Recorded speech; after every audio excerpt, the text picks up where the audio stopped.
It's Pete and it's Duncan And Lunny. It's Snooty and it's Mick.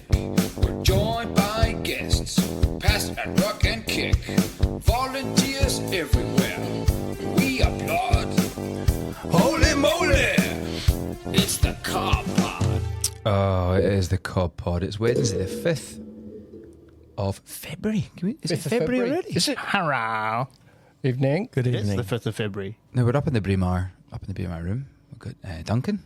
Hello. We've got young Pete Christie. Good evening. Is that a hop? Is what a hop?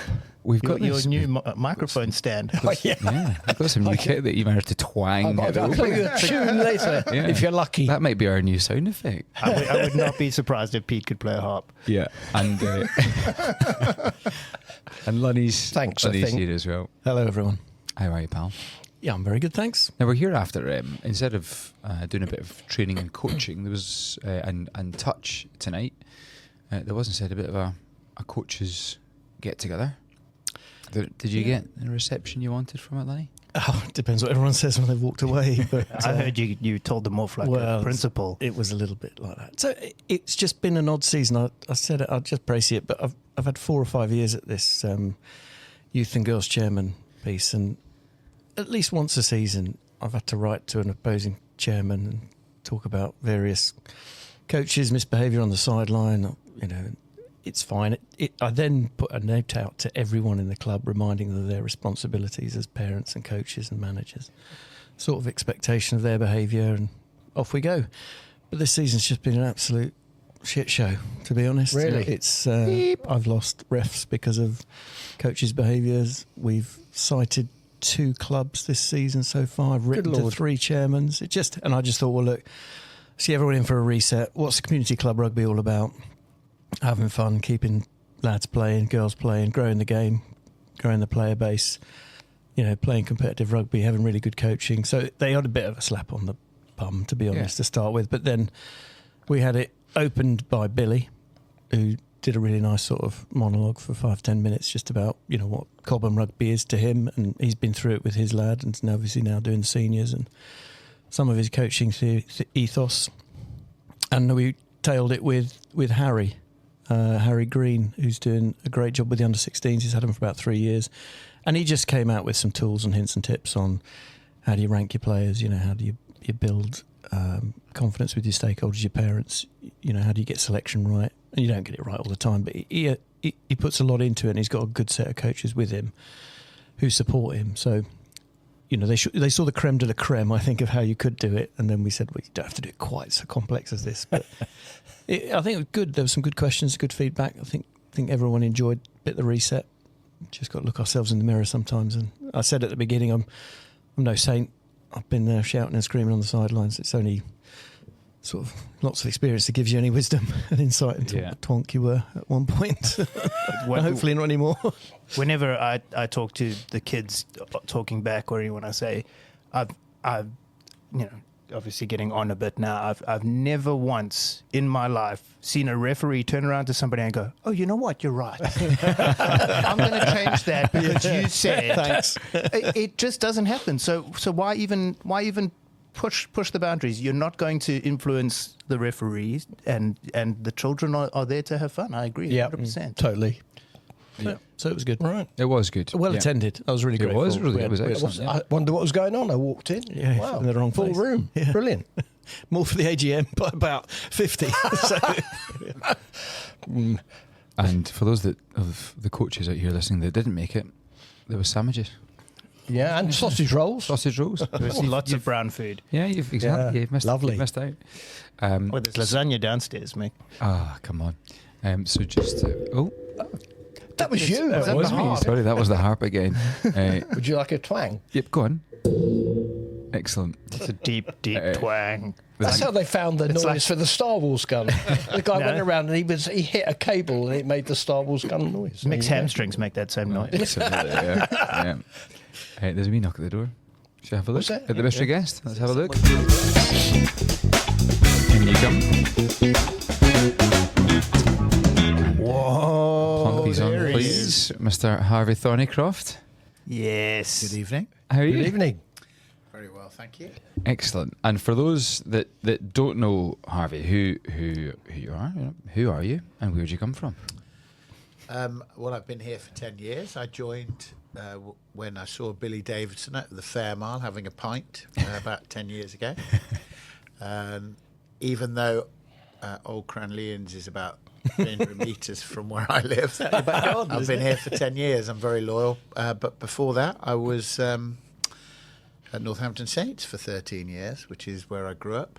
Moved to London and played a season at Esher, a couple of seasons as a ringer for Richmond as they were riding the leagues, and found myself moving to Thames Ditton, which is where I live.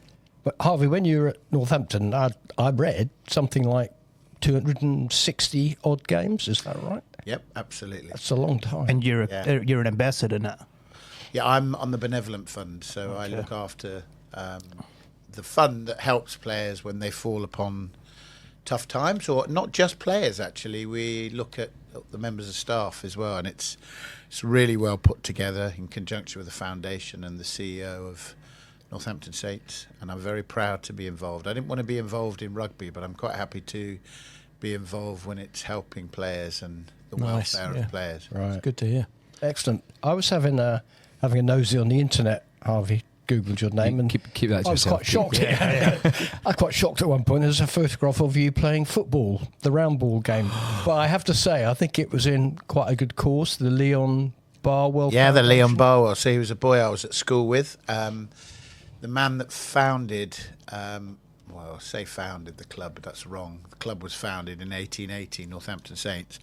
But the guy that got it going when the leagues came in was a guy called Keith Barwell. He put £1 million into our club at a very, very early stage of professionalism, and just professionalised the whole setup, and that's why we are still existing, whereas Bedford and Coventry and some of those strong Midlands clubs are not in the same position. And Leon was his son. I was at school with Leon, and sadly he died of cancer, and so we all played football for him. It was a hell of a lineup of people that played in that game.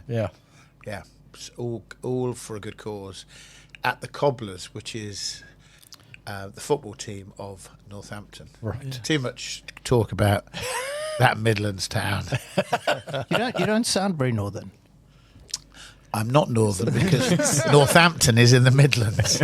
But as a South African, you might not know that. North of the river, right? I thought that's Watford usually, I think, Mark. Yeah, north of Watford Gap is north for most people. But it's 60 miles north, and it's the Midlands. Okay.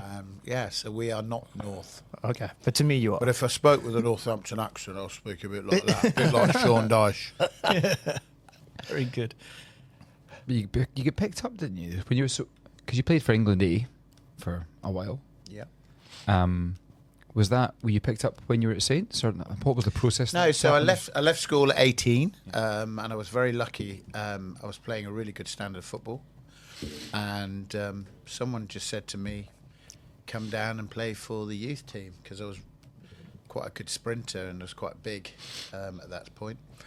And I got picked within 3 months of leaving school, having not really played rugby, really, other than a second term. So our school was a football school, and that was the most important thing. And the rugby team was a secondary thing because they wanted to protect the cricket squares for the summer. So we'd go on cross-country runs if the weather was bad. Oh, marvellous. So there was about 4 or 5 games in that second term, and then I came out and I was very lucky. I played for Northampton within 3 months and got picked for England Colts, and then I never looked back. I was very, very fortunate. But I was a physiological freak of nature. They call me that too. Yeah. I can see that. I played touch rugby with you. Probably for different reasons, though, Mark. It's my freakishly long arms. Harvey, I believe you don't just play rugby and football and organise events and ambassador for Northampton. I believe you also wrote your own book called Making My Own Luck. You want to tell us about that? Yeah, I wrote a book for my daughter, and she still hasn't read it, which was basically what Dad was like before he was Dad. And when my wife gave birth to Scarlett, I was going to bed a little bit later than my wife, and so I thought, well, I'll write down all these memories. And I'm a bit of a, I don't know, I love memorabilia. I'm a hoarder, so I've kept every programme, every rugby shirt. And so the book is not about necessarily rugby, and it was quite funny. It got shortlisted to top 5 rugby books of the year, but I was told that it didn't win because it wasn't grammatically correct. And then I pointed out to the gentleman who was judging it and his panel that actually I failed my English language twice. So that's probably why. I just put it into AI now and it's been right. Yeah, in about 3 minutes. Exactly. Yeah. Just, I was just talking to you outside before we came in that you were away at the weekend. What were you up to? Tell us what you can about that weekend. Yes, I saw some pictures. Yeah, Tell us what you can remember. So for the last 15 years, I've been involved with a big insurance company that sponsors what's called the England and Ireland Legends. Many people have gone to it on the stoop on a Friday night. About 15 years ago, I was playing or asked to play in the England versus Ireland Legends, which was basically no one had played for England at any level, really. It was just good club players. And they said that Jason Leonard was playing and Martin Corrie. And I said, are you sure? And I wasn't going to do it unless they were. So I called them both up. None of them knew about the game. So I basically said to them, well, look, boys, there's an appetite for this. I've always done a charity match every year. And I said, why don't we get together? This was in conjunction with a guy called Andy Lee, who was the MD at the time, and they'd got a sponsor who wanted to raise money for Stuart Magden, who sadly had become a tetraplegic as a consequence of a rugby injury playing for Hammersmith and Fulham. So we played the game in his honour. 11,000 people came, and the criteria at that point was you had to play a minimum of 10 England A games, full international, or a sevens. And for 15 years, we've always run out with a full international rugby side. Excellent. It's an hour of rugby, and as I said to the boys in the changing room, because I'm now the water boy and the manager, and I pick the kit up afterwards. PR. Yeah, exactly.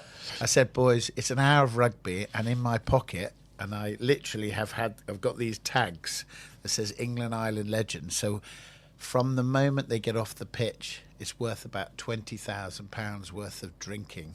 Whoa. So they're willing to put the hour in for their sessions in Searsons on the Friday night, on a Saturday, and it's good for the soul. And we all know when you get together with a load of rugby boys, and it's no different even at that level with that generation, which I don't know and never played with. It's just cathartic. It's like when we're playing touch on a Wednesday night, everyone has a beer afterwards. Rugby is a very, very special game. Yeah, I went to that a couple of times. The last time I went, Billy actually ran out. Yeah, so I yeah, Billy. So Billy, how I know Billy, that's why I came here. Billy was on 1990 Namibia tour, England students, and I went with him, and we became friends. And I said to him, "Why would you want to live in London, not knowing what Oxshott, Cobham was really like, just thinking it was inner city London, and now I've moved down here, I know what it's like." And then in 1995 I went as non-travelling reserve for the World Cup, and I played in Natal, and I was playing for a club called Harlequins, playing with Cabos, Van der Westhuizen and Duncan. With his beautiful locks. And Andre Joubert. He was in those days, to play for Natal, Royce. you had to have a game for the club, for Harlequins, and then you get picked. I played against Billy's side, came off the pitch, and there was Billy, literally in the changing rooms. He said, "What are you doing this weekend?" I said, "I'm not doing anything." So Mags and Billy took me up to Zululand, and I had my first experience of South Africa in Melmoth, in Zululand, and went to Shakaland and fell in love with Africa as a result. Fantastic. Easy to do. Yeah, very good.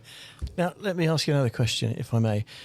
I remember, I think it might have been November the 8th last year, saw you doing a different role you weren't playing rugby or touch or anything else to do with it, but you had a microphone in your hand and you had a very important guest you were interviewing. He's a man of many talents, this guest, isn't he? It was at the Cobham City lunch.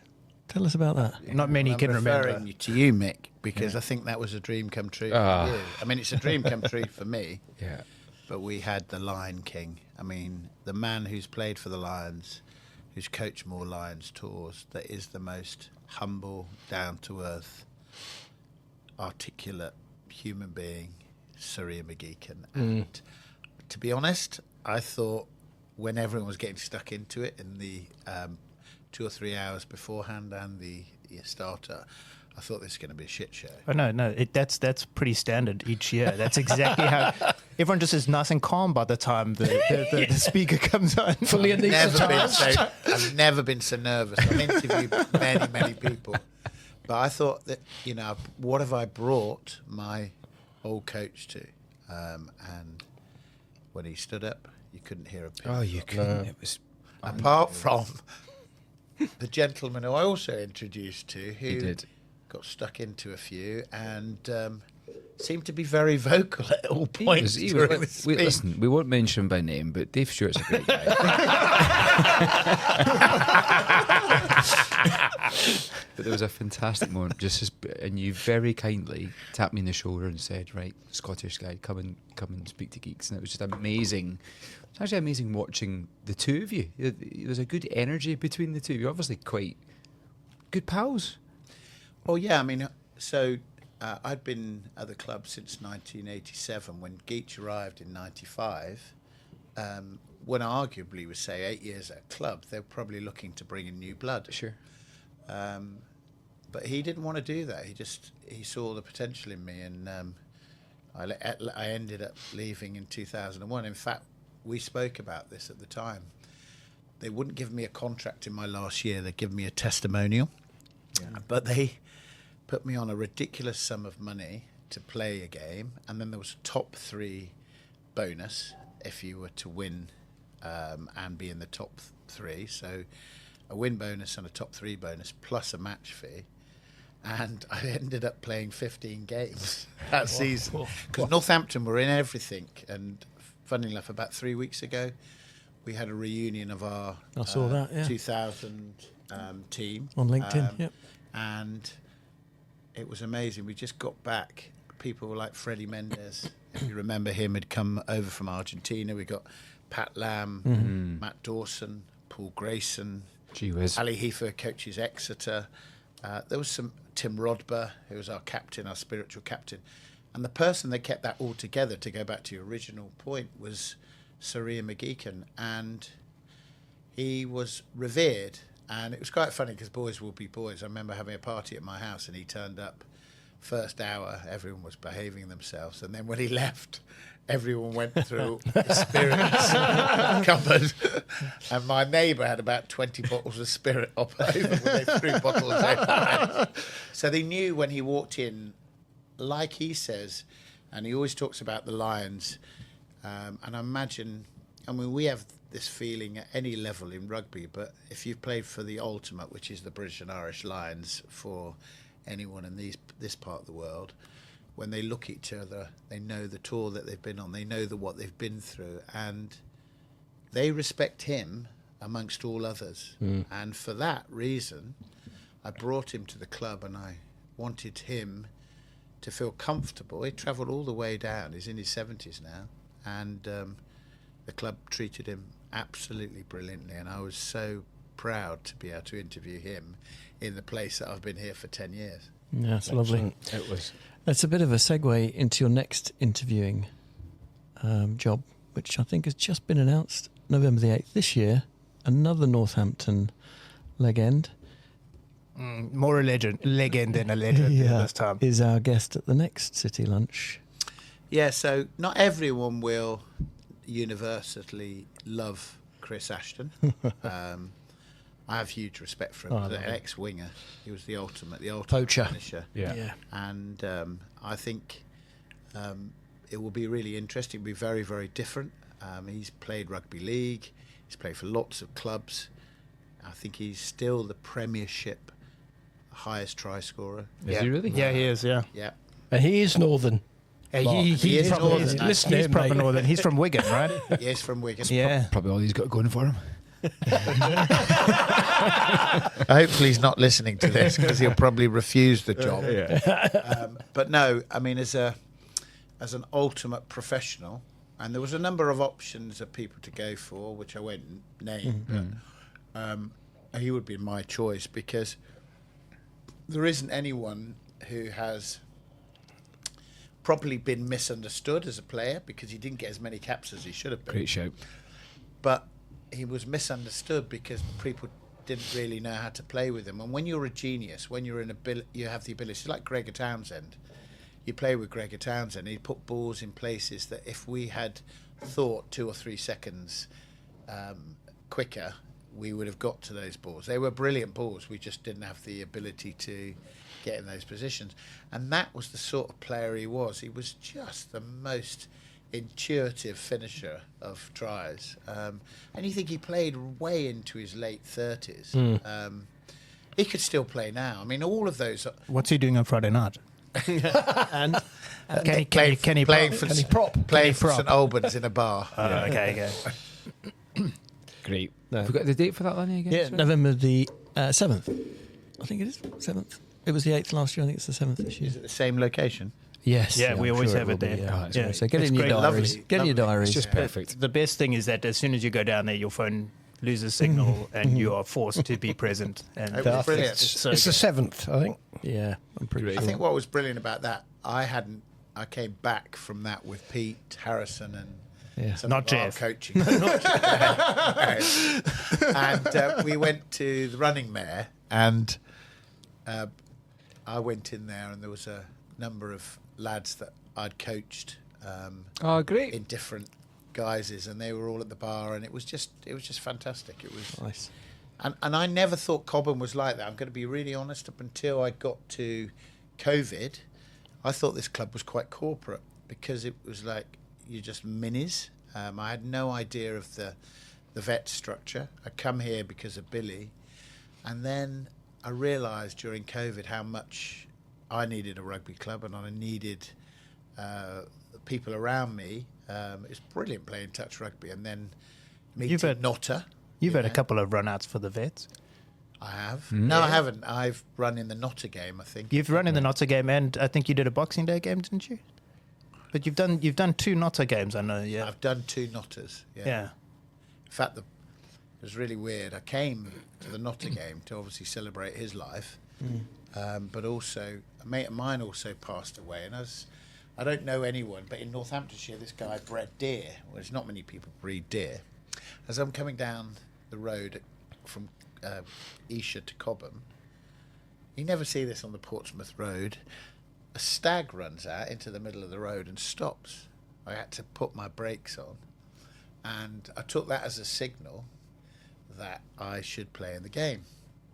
Anyway, the flanker goes down after 5 minutes. I think we were playing for London Irish against you guys. Yeah. And I was in a very tight top. I have no idea how to play flanker, and I played for 40 odd minutes. And the compliment that I was given was someone probably thought I was being a bit of a pest, so they put their knee into my ribs. Oh, good. So 7 weeks afterwards, I couldn't move my body. So that's it. Never again. Do you want us to tell you who that was? Was it one of you round here? Not guilty. It was a compliment. But a sign you're doing the right stuff. Yeah. Yeah. Nice. How about... Harvey, thank you for coming on. Up to you. You can either hang about as we go through the Cobham review and make some snide remarks. And we might just touch on the Six Nations Yeah, because we are definitely. back Yeah. into glorious rugby on the TV at the end. But should we crack into the Cobham review and just jump into... I mean, first of all, let's talk through the Vandals 1919 game. The ones. Pete, did you... I was there, yeah. Quite an incredible game. We started off really well, put them under a lot of pressure, created a lot of opportunities in the first 20 minutes, and only managed to convert 2 of those. And then they got back into the game and they scored a try just before half-time. I think they made it 19-5. They didn't get the kick. And then half-time, we come out, and in the first 5 minutes of the second half, I think Tom Davo went over someone went over in the corner and put us 19-5 up. And then things started to unravel a bit. They got back into the game in big style. They're quite a big, heavy pack. Ding!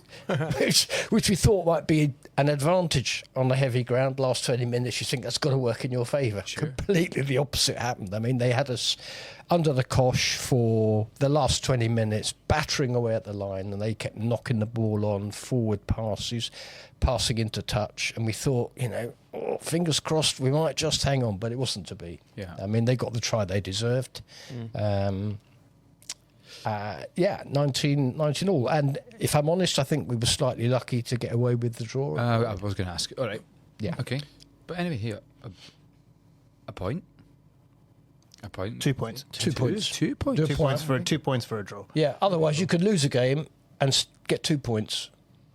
You get, try bonus point and losing bonus point. Fair point. Yeah. And what about the Twickenham game, which... Didn't see it. Because I know that we lost 31-15 away. But that's... The last 2 games we've played have been top of the table, haven't they? Yeah. We played the team in second twice. Yeah. So 2. Yeah. Talking to Tommy Cobham tonight, they just were bulkier, bigger in the pack, bigger in the backs. Yeah. So it was... we were missing 1 or 2. Well, Colts... And the Weybridge Vandals game the week before was a brutal game of rugby. It was everyone was on their knees by the time the game was over. So that wouldn't have helped. Well, the Colts go away in the Cup to Twickenham this Sunday. So we'll try and get some retribution. Ooh. And that's... we've both... there's 4 in our little league, and they've won both and we've won both. So it should be a really good cracker. Game. Yeah. Yeah.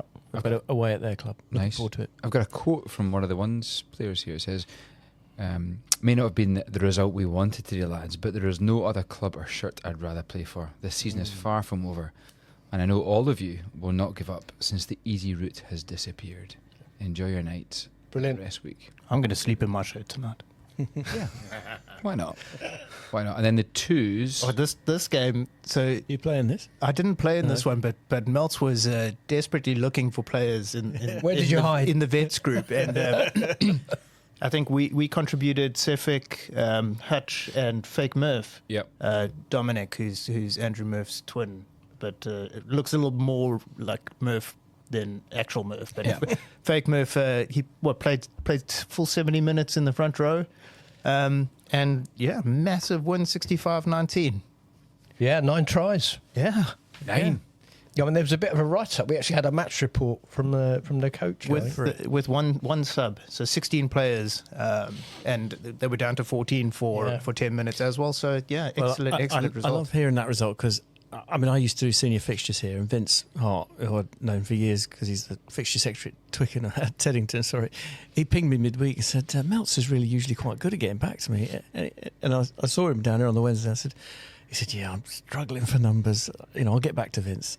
And then he asked about the Colts. We said, no, we've got a game on Sunday. You can't have the Colts. and yeah, you're right. He went into the vets chat several times. Still spaces available.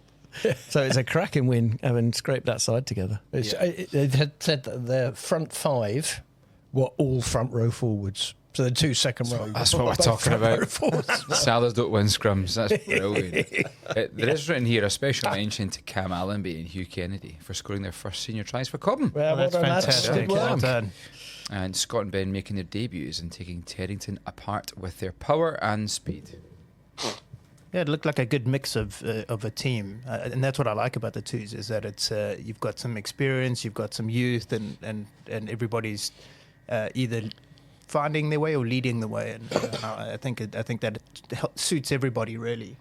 Yeah, Cam the guy that used to work behind the bar here. He's I remember this would be going back. Was my daughter 22?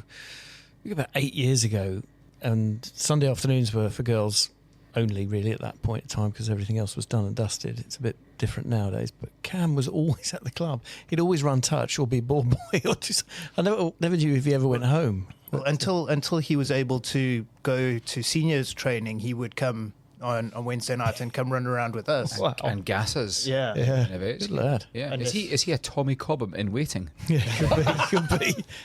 Playing Tommy Cobham. Yeah. Brilliant. We had Tommy out there tonight running a little bit. Good Yeah. stuff. good. Good stuff. What about some of the youth sides then? I know we've got 2 weekend games to look at, but there was a lot of suspended games. It was -6. Do you remember that week? Where it was a bit of a chilly spot. So Yeah, there were a lot of games, right? And we catered for a lot of cold kids, and we did have to abandon a couple of matches. yeah, I think the under-15s got replayed last weekend. I think the girls against Dorking was cancelled just because, I mean, the pitches here are usually fantastic, but there was such a deluge of water that it didn't have a chance to go through, and they went, and sat on top. So it did look a little bit like Glastonbury Festival in a bad year. Yeah. But, fair dues. I mean, the 12s and the 14 girls both played their game. The Colts played on the AGP. I was running touch on that one, and I have never felt so cold. I think Tuesday or Wednesday I finally warmed up. I was to the bone, so cold. But yeah, there were some good results. Pete, can you please read that out in the way that guy reads the scores on a Saturday, the football scores? Okay, here we go. Under 12 boys 4, Wimbledon 2. Under 12 boys nothing, Purley 6. you can blame the referee for that. Under 13 boys 8, Cobham 2. Under 13 boys 2, Old Ruts 8. Under 14 boys versus Old Rogations ? Under 15 boys versus Old Rogations abandoned. Under 12 girls 8, Battersea 2. Well done, girls. Under 14 girls 20, Dorking 35. Under 16 girls versus Farnham postponed. Under 18 girls 10, Old Ruts 24. Colts 33, Old Cranleans 0. Oh, that's a score of goals. Well done. It was a really good game. It took 23 minutes for the first score. And in those terrible, windy, cold conditions, it was 0-0 for ages. Yeah. And they beat us just before Christmas, 24-22. And they're very local, very strong side, some real good players. I think they had a good team against us. They were missing the scrum half, who was very good last time, but he's injured. I think going through concussion, return to play. But it was a really outstandingly good performance by the Colts. They did everything right. And to be honest, towards the end, OC's had a few players go down, and the scores ramped up a little bit towards the end. But it was really tight. The first half was really tight. Just horrible weather. Okay, jumping onto the Cobham under-13 boys, Eagles versus Battersea Ironsides. The Eagles faced last year's Waterfall Cup winners, Battersea Ironsides, away from home. Ironsides got off to a fast start, scoring a blindside break, and Cobham found themselves on the back foot, finishing the first half 4-0 down. Yikes. In the second half, the boys came out stronger, managing to keep a well-drilled Ironside at bay for long periods. Cobham threatened to score on several occasions, but were held out by fierce Ironsides defence, ending the match 6-0 in favour of Ironsides. Shout out to George Krustis for a massive stint. Sam Hendricks, with an X, I like that, for his captain's innings at 8. What did he score? 100.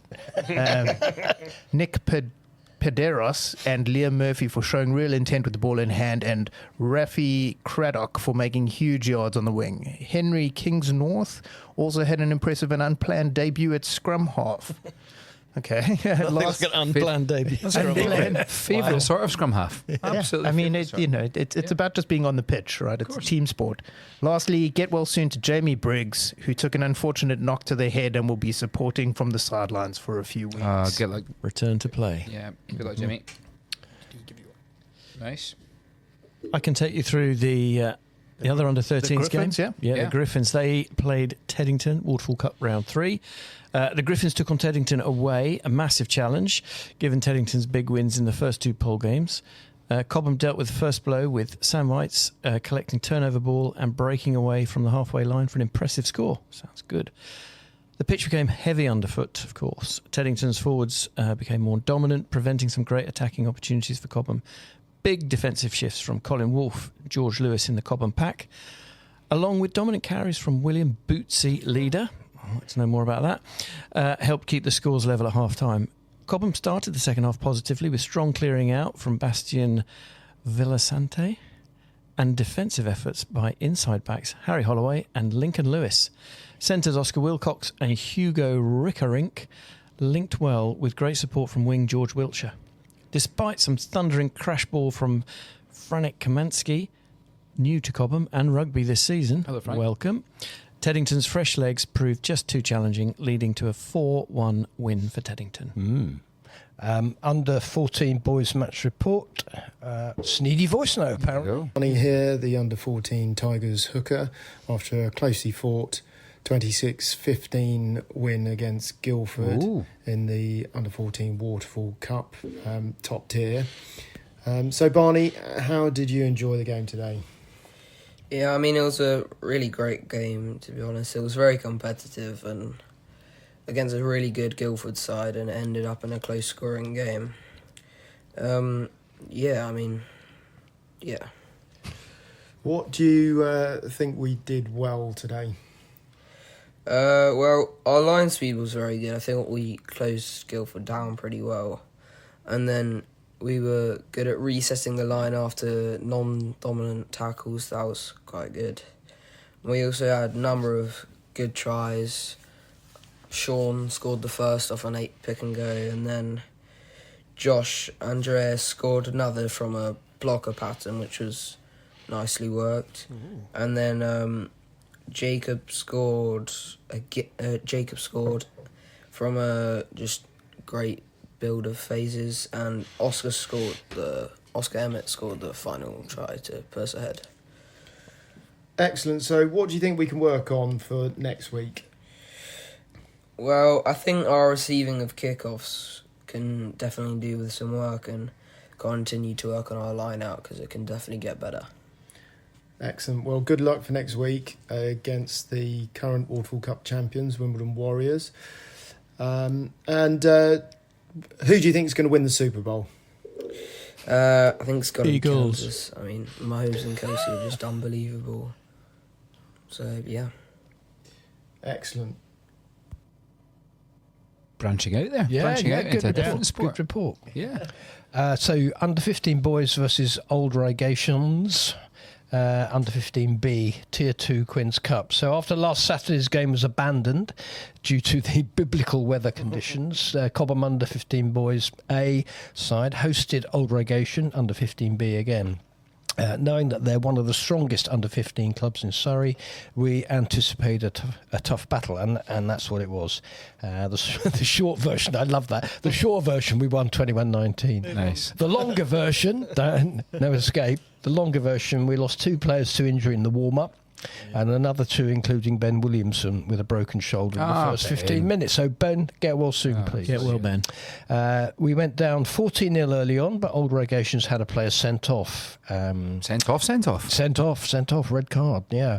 Alex Houston scored in the corner with the final play of the first half and nailed the conversion. The second half was equally intense. Alex scored and converted again to draw us level. Well done, Texas. Yeah. But Regations edged ahead again, missing a crucial conversion. Oscar Blunden then scored for Cobham, and Alex kept his nerve again to slot the conversion from wide out to give us a slender 2-point lead. Last 5 minutes felt like an hour, ending with a missed penalty attempt from Old Regations. It was an unforgettable game, and the Cobham boys should take great pride in proving that they can compete at Tier 2. Shout-outs to Jack and Owen for playing after already participating in the under-15 development game. The groundsman, Don't tell their school. Don't tell the school. The groundsman for the excellent pitch, and Jason for reffing a challenging game. Class. I think I've got a wee voice note from the under 15As as well. Should we have a wee listen to that? Okay, so we're here now just to give the match report for the Cobham A's, who played Farnham at home today. So I'm here with Alfie Howells. How did the game go, Alfie? the games, they were a big side and they had some big lads, strong forwards. They were strong in the jackal, and in the first half we played well, but our discipline wasn't good enough. Okay, so half time, what was the score? 10-7. Good stuff. And in the second half, what did you do in the second half? How did you change it around? Well, we stuck with the system and we trusted our game plan. Our discipline got much better. We got quicker to the rucks. Super stuff. Excellent. And so what was the final score? 27-12 to Cobham. 27-12 to Cobham. Excellent. Holy moly. And who actually scored the tries? So Finley Driver scoring a great intercept, and then Leo Hill scoring 2 lovely strong pick and goes, and then Harry T slotting all his penalties and conversions. Good old Harry T. Excellent stuff. And then we were in for man of the match. And who got man of the match from Cobham? Leo got man of the match from Cobham. Super stuff. Okay, great stuff. And thanks very much. What were our work-ons for next week? We didn't do very well in the drinking competition at the end, did we? So that's a big work-on for us. Oh, dear. Over and out from under-16s. Cheers. So that was their A team. Yeah. Yeah, and they had a society ref for that. Top quality ref. Really good game by all accounts, that one. So 27-12. But their B team was away at Effingham. Wait, it's under 16s? Yeah. Well, let's hear from Harvey. Oh. Well, I didn't see the B's game. I saw Yeah, the well, A's game. you can tell us about it. You know all those boys, Harves. Yeah, you guys have got a great group, right? So 50 lads, great group of parents. 50 odd boys registered. Yeah. And we've always tried to keep 2 teams. In fact, with Alfie's team, as he's just said, we had 4 or 5 that played from the under 4 or 5s. So we've kept everyone through that system.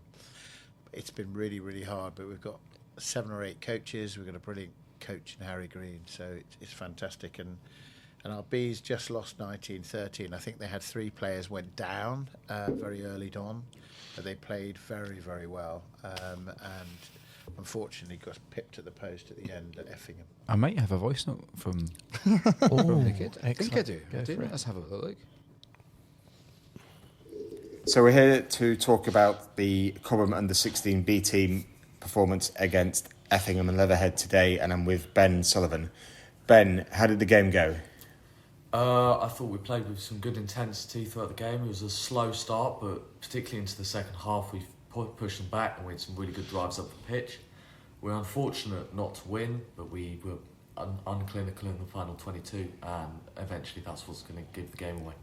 Okay, so what was the score in the match? The score was 19-13 in the end. 19-13, pretty close. So did they go ahead early? Yeah. No, we started ahead with a penalty, and then they equalised, put another penalty on us, and then scored a try to put them 13-8 up at half-time. And who were our try scorers today? So Arlo scored and Ben Goldsmith scored for us.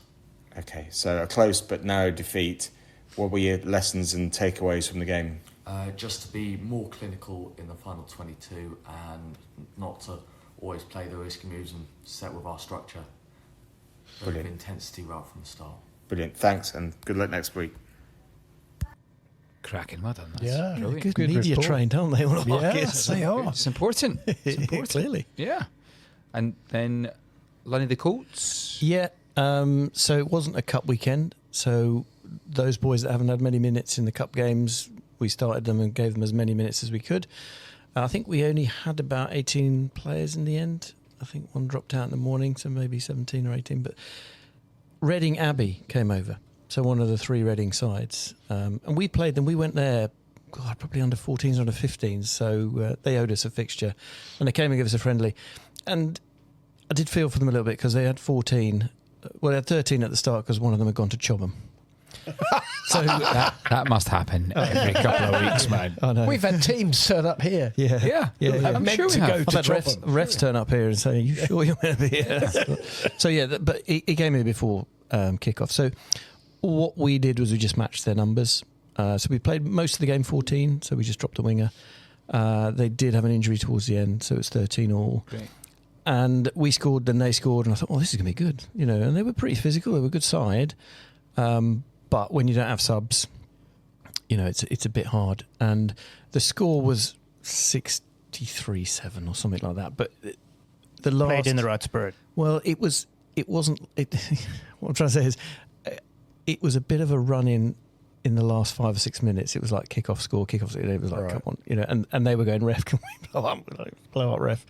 But a couple of shout-outs, right? I mean, primarily the biryani that was on afterwards was fantastic. All the boys went back for seconds, and there was some for the coaches. So that went down very well. So fed that back. We'll definitely have that again on a Sunday, please. It definitely tops the pasta bake, I think, is what I was told by several people. So, but they were good lads, right? And they stayed up and they dressed in their ones, and we did man of the match. So proper rugby afterwards. But a little shout out for Felix Porter, who played at fullback. He scored 2 tries, super tries. Is he another Porter or? No, he's a different Porter. A different Porter. Yeah. Not that Porter. Not that Porter, no. But I mean, he's another one that actually, I was talking about it a little bit before. He was with us from under 5s. And then at about, I think it was COVID, he came back a little bit after COVID, then disappeared. He's come back this season and he's been brilliant. He'll play at 10, he'll play at 15. He loves 15 because he joins that line at the out the back. Gives our wide players so much time. Our wingers and 13s both scored a couple of tries. He's a really good player. Brilliant. But the other shout out was for Sparky. So Luca Conway Sparks, he's been our number 9 since about under 5s as well. But he played 10. Nice. And it was really nice to see. You know, 20-metre pass from 9 to 10, and then a 20-metre pass from 10 to 12. Good. And then Felix out the back. We used the full width of that AGP, I tell you. It was really good. So, yeah. Good game in the end. Colts fly high? Yeah, unbeaten after Christmas. That's fantastic. All the players back. Yeah. And as I say, Twickenham, Beckham. Very good. All right. I've got here written 6 nations. But should we just go a bit forward to what's coming up, and then we'll do a wee how are we flying right now? So I'll start. So Fridays, that's Friday the 7th of Feb, the mighty Cobham Vets, the Allstars, are taking on Old Paulines. We're not going to talk about the previous game, which didn't go so well for us. Against old Rogations. Against I was there. Move on. We watched moved our 9 to 10, and he ended up getting man of the match from the other team. So that was a positive. Good. Hoppy, yeah, Hoppy looked player. he looked really good at 10. Yeah. So what time on Friday? 7:45. It'll be a 7:45 kickoff. 7:45. It'll be over the road at Cobham ground. Okay. Yep. It does say here Harvey going to put his name down question mark, but we'll see. What are you doing? Can you prop? How's his ribs? It's another close I can run on water in Donnybrook with 16 pints in me. You could have played at that club as well, couldn't you? Oh, Paul Hines is just around the corner from OC. Yeah, it's where my gym is. Yeah. There's 2 clubs that play at OPs, aren't there? Pass. At Colette's. Is it just OPs? I think it's just OPs. We played there once, and they just what ends up happening is you meet a completely mixed OPs OCs team. Yeah. All different socks, and then you're in for a decent battle. Nice. All right, 15th of Feb, ones game. Pete, who've we got? KCS Old Boys here at the Memorial Ground. It was a close game away. I think we won 23-25, something like that. 2 it was points, close, a couple of points in it. So that'll be a test for sure.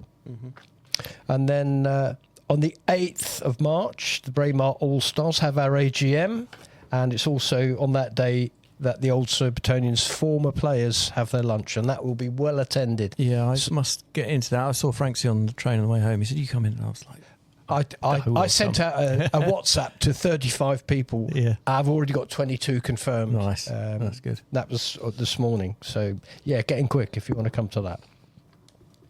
Duncan? 15th of March, Resurrection, Club Gold and Future Classics with DJ Mark H, West 4 Sound at the plush surroundings of Cobham Rugby Club, Fairmount Lane, KT 11 2BU.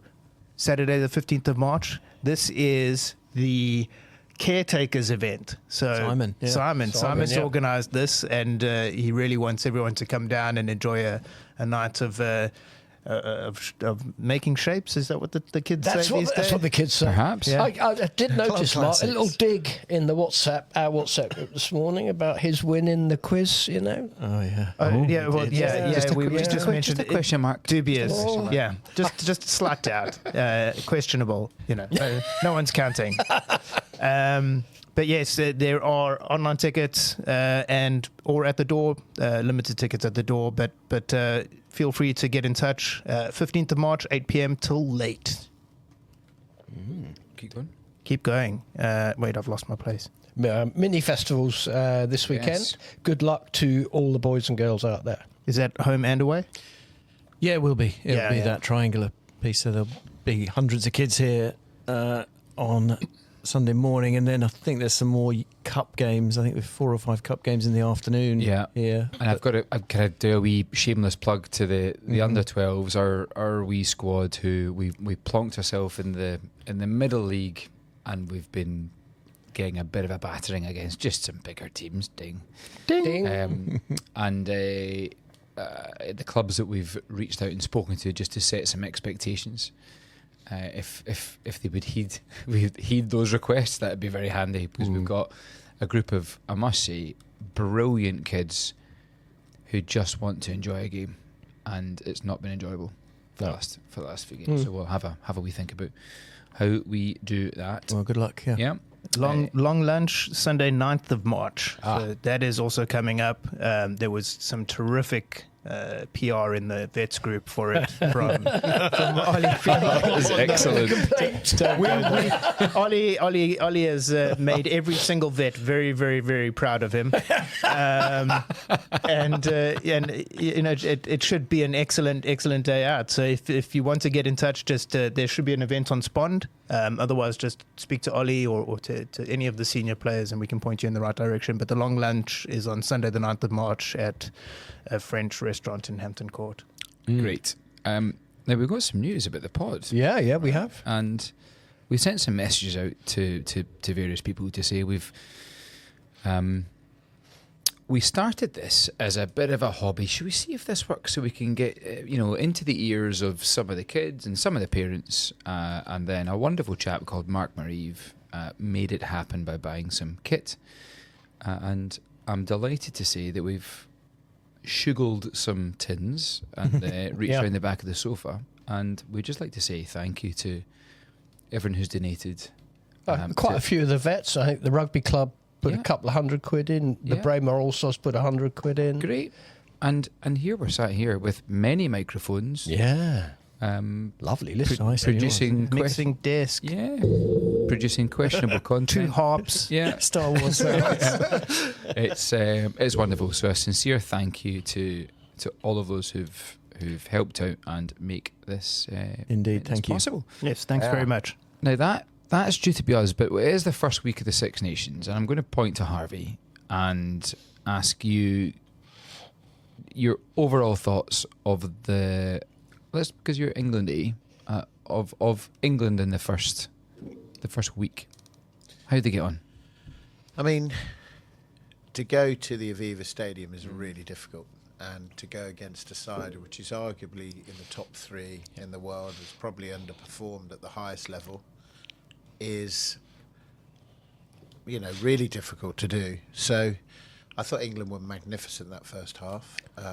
I just think they're slightly undercooked, not quite right in terms of every position, but there is so much talent there that I think they capitulated a little bit in the second half. I mean, there were wave after wave of the Irish coming forward. It was very, very good play. I actually did, bizarrely, Simon Easterby's testimonial for him, which was probably the best rugby event I've ever done. And he's at the helm, but he is a consummate professional. And obviously, with his coach who's going off to coach the Lions, it's a formidable coaching team as well. So the Irish setup, for me, makes it conducive to produce results like that. Whereas with England, we've got such a difficult, long, convoluted season. Some of those guys were playing Premiership the week before, and then suddenly they're playing for England in the Aviva Stadium. No excuses. They just were second best on the day. Can I ask you a question, Harv? Yeah. So the new central contracts model is all about the conditioning of the key players for England, and the whole idea behind it was that the RFU were going to get the opportunity to tell the clubs how they wanted to condition those specific players. So has that just not bedded in yet, or do you think that will help going forward? I mean, arguably it will help, but the club versus country debate is one that's never been resolved, and I don't think it'll ever be resolved properly.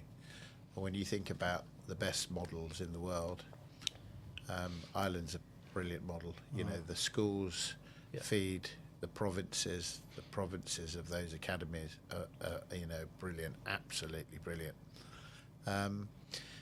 And it's a sport that everyone, I mean, arguably it's not the biggest sport in Ireland.